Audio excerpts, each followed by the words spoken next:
I thank French for Shalom greetings to you all. And these are the days that come twice a year. Now during Passover, and in the fall during the holiday of Sukkot. And the days are the Chol Hamo'ed, the intermediate days, because there will always be a Sabbath during these 7-day holiday periods. So we do not read from the Torah in its regular rotation. We read from Exodus, and we read about the second set of tablets. So those hoping to have waited the 7 days with Aaron and his sons will just have to wait a little bit longer. Now, I hope you all had fantastic Seder or two. And I'd like to thank all of you who watched the one I put up for you, or the many who came to the one I hosted. I saw my good friend Gary the other day, and I asked him how his Seders were, because I always ask people after they're done. And he said, one was nice, the other was too long. And believe it or not, I hear that a lot. And there's nothing wrong with too long as you're getting something from it. And a lot of people find that they go on too long and they just don't get enough from it. Now, I don't think mine are too long.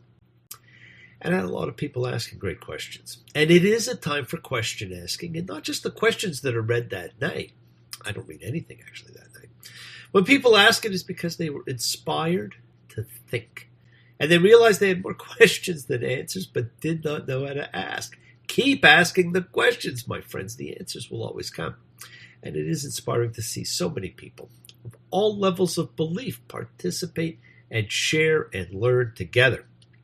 And I'm inspired by all the energy and sharing of your thoughts and feelings and hopes and dreams and wishes in this great group of fellow soul searchers coming together every week in this community house of Spirit Beth Ruch. So let us come together, and please do go ahead and invite everybody you know physically or spiritually to gather and share from Psalm 133, the Hine Matov. Come together. Hine Matov, Benai, Shevet Yachad, Hine Matov, Benai, Shevet Yachad. How good and how pleasant it is for brothers and sisters together. Community.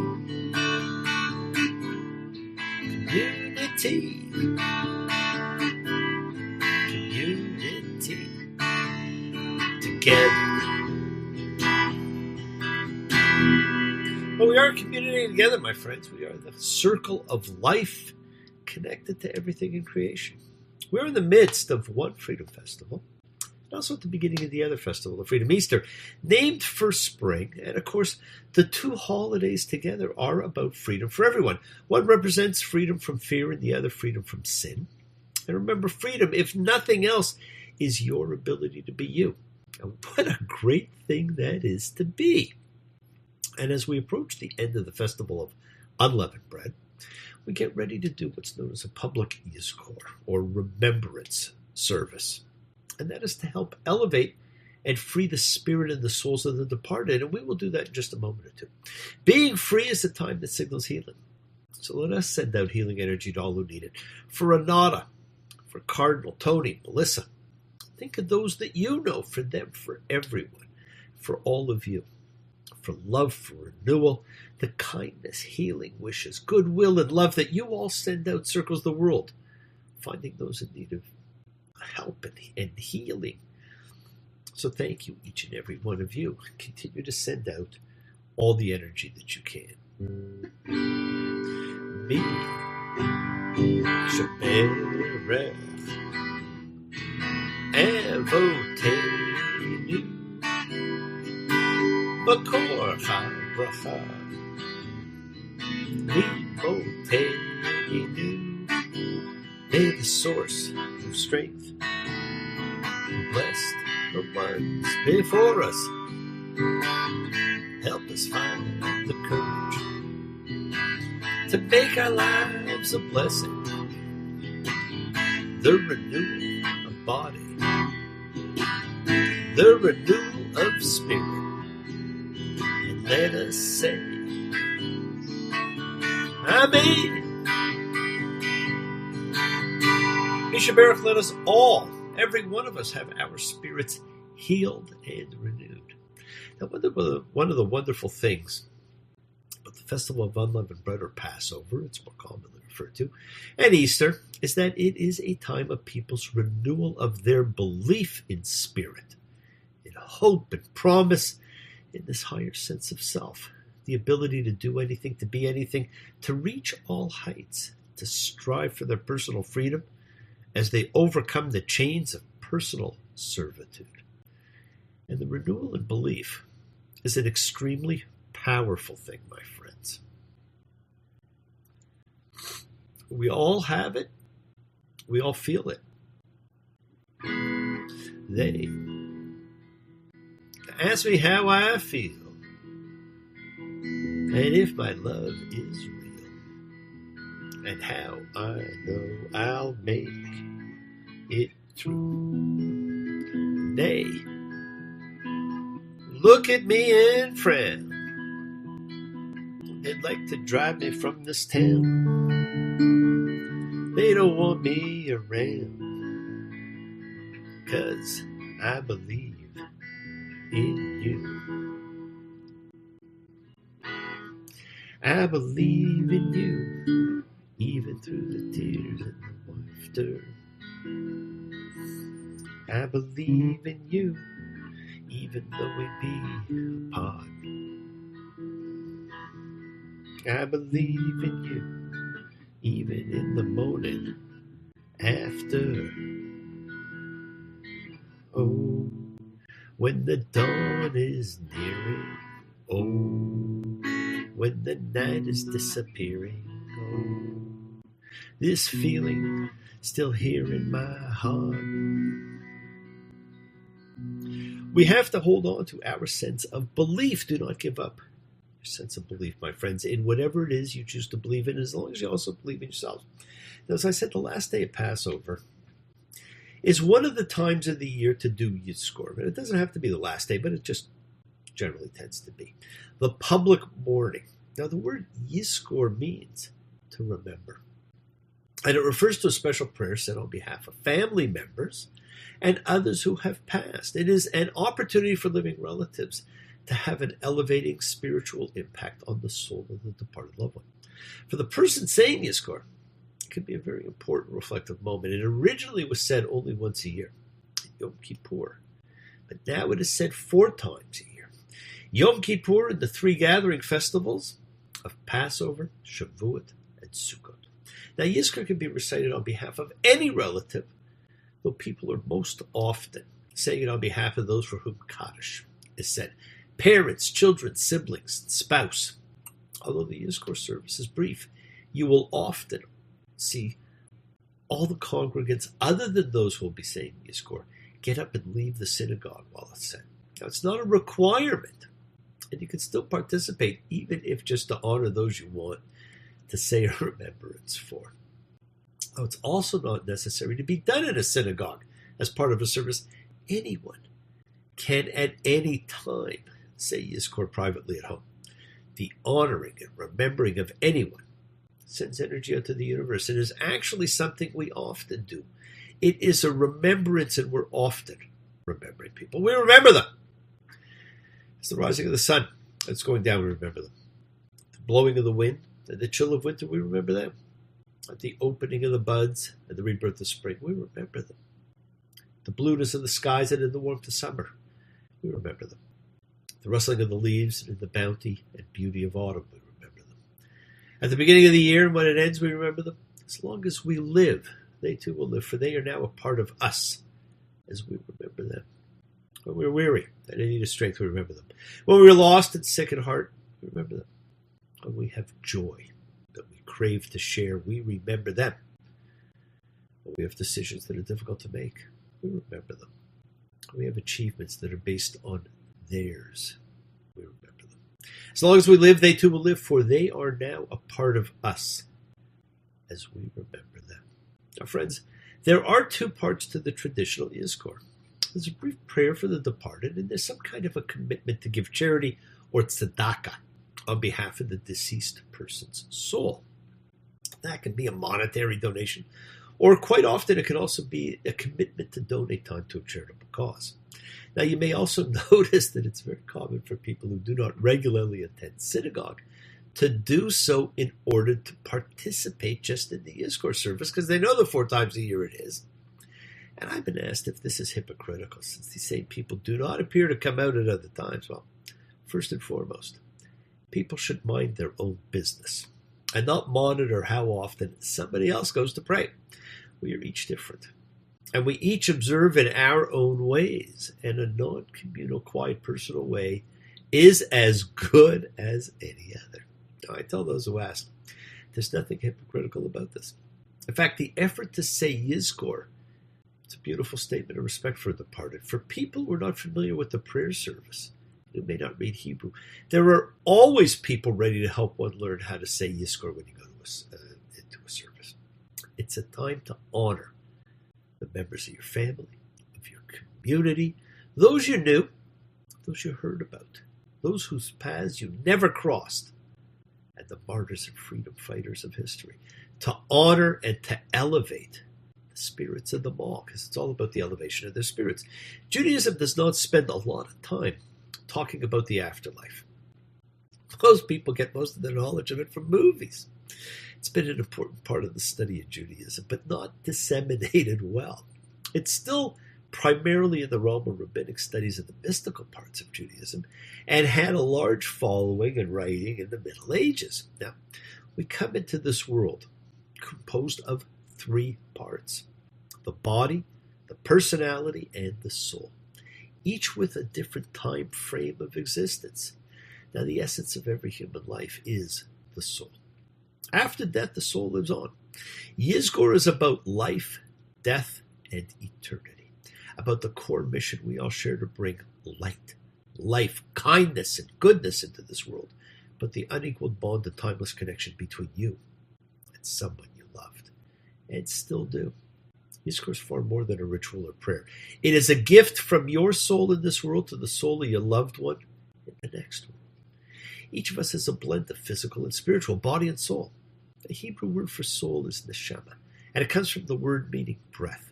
When God created the first human being, he breathed the soul into the physical body. Now, this breath of God is the source and essence of the soul.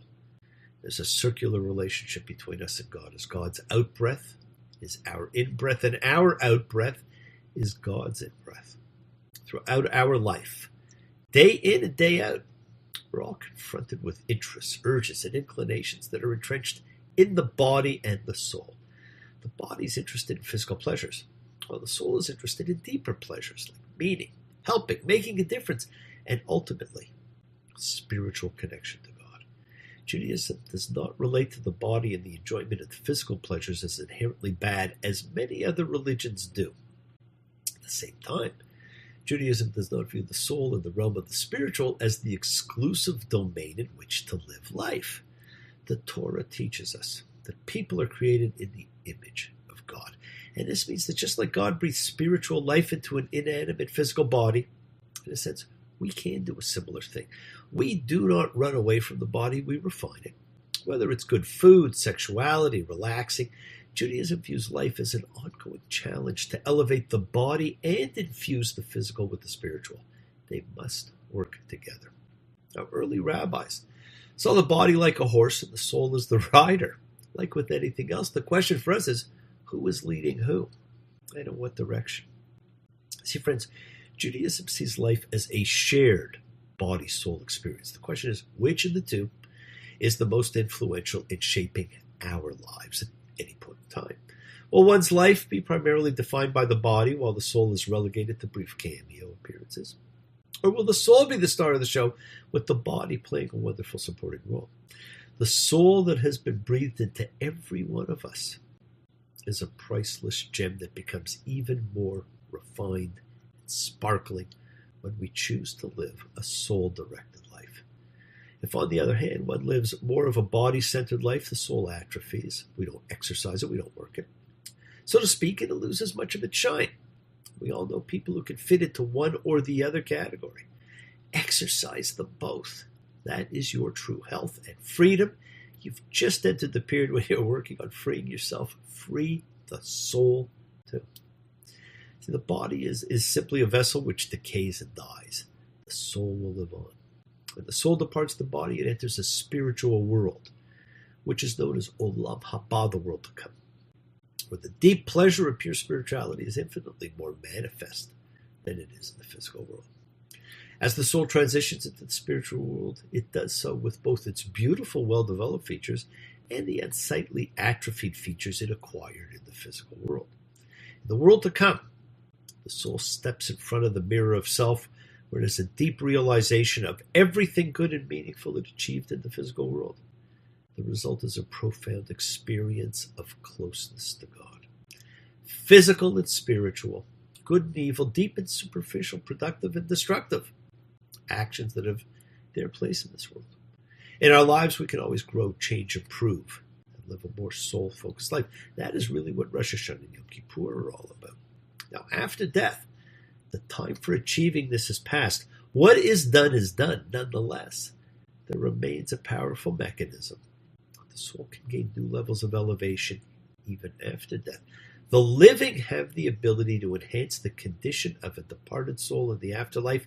This is where Yizkor comes in. The idea of remembrance is founded on two fundamental Jewish beliefs: that the prayers and actions of people in this world can have an everlasting spiritual effect on the souls of the departed, and that a primary mission in every person's life is to make the world a kinder, better, more beautiful place. This pursuit of goodness and kindness is known as Olam Chesed Yimeneh, to build a world of kindness. Now, the brief Yizkor service is a beautiful expression of these ideas. When you make an effort to help someone else and to do so in honor of a departed relative or friend, then that person becomes the motivating cause behind your act of kindness. The result is threefold. You become better, more giving, higher as a person. The departed soul of your relative or friend is elevated, raised up, and the recipient benefits from your kindness and generosity. So, friends, please join me now as we do a brief remembrance for all those who we care about. And Shelley, this is for you. And friends, I will pause to allow you to utter the names of those you wish to remember. May God remember the soul of who's gone on to his or her. Because without making a vow, I will give to charity on his or her behalf. As reward for this, and in their merit, may his or her soul be bound in the bond of life, together with the souls of Abraham, Isaac, Jacob, Sarah, Rebecca, Rachel, and Leah, and together with the other righteous men and women in the Garden of Eden. And let us say, Amen. God bless you all. Have a fantastic week, a week of love and light, a week of peace. Work on manifesting your new year, your new life, with all your newfound freedom. The freedom to be you. Now, honor and remember the people in your life, and honor the journey you were on. Honor yourself and friends. Keep your eyes open to what you may not be seeing, and keep your ears open and listen to the world around you. Remember, we do set in motion all that happens in our lives. Our intention, our cause, our effect, everything is linked. As I've said, you always have time to forgive and to be forgiven. You do have that knowledge of what is good and bad, so acknowledge what you've done wrong to yourself, to God, to any person you've wronged, and ask for forgiveness. Do so with sincerity, accountability, and vulnerability. Forgive those who've hurt you. That you learn to be a more forgiving and more compassionate person. Do not stop your journey. Do not stop moving towards your promised land. It is always in sight for you. Now keep on dreaming, keep on being, keep sharing, keep trying, keep teaching, keep spreading joy and goodwill. Do not follow fear. Follow love. It's always in front of you. And remember to have faith and unwavering adherence to principle. Just as I have faith in the principle of love and all of you. Act with purity of heart and mind. Despise none, defraud none, hate none. Cherish all, honor every child of God, every creature of the earth. May all peoples know peace in this year. May you nurture kindness and love everywhere. Now work to be present in the body. Expand the heart, quiet the mind, because the deepest source of real power lies in your consciousness and the ability to be present, to be you in all circumstances. Work on your intention. Continue to believe in the promise and the premise of decency, of goodness, of humanity. Turn your dreams into beliefs and your beliefs into reality. Put intent into the new beginnings of your life. Focus on your freedom, my friends. Now, give love, Embrace love, not fear. Forgiveness, not anger. Be there for someone because someone's always there for you, whether you know it or not. Remember all of those who've actually had an impact on you, because it's a lot more people than you think. I'll remember you.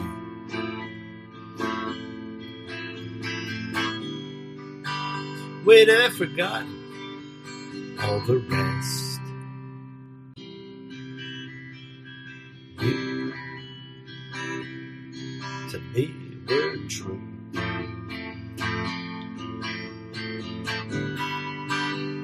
You to me were the best. When there is no more the core, quicker than anyone I knew. When I'm all alone in the great unknown, I'll remember you. Now be happy, be healthy, be helpful, be kind, and be loving. I look forward to seeing you all next time. Shabbat shalom and blessings to you all. Take care. Bye.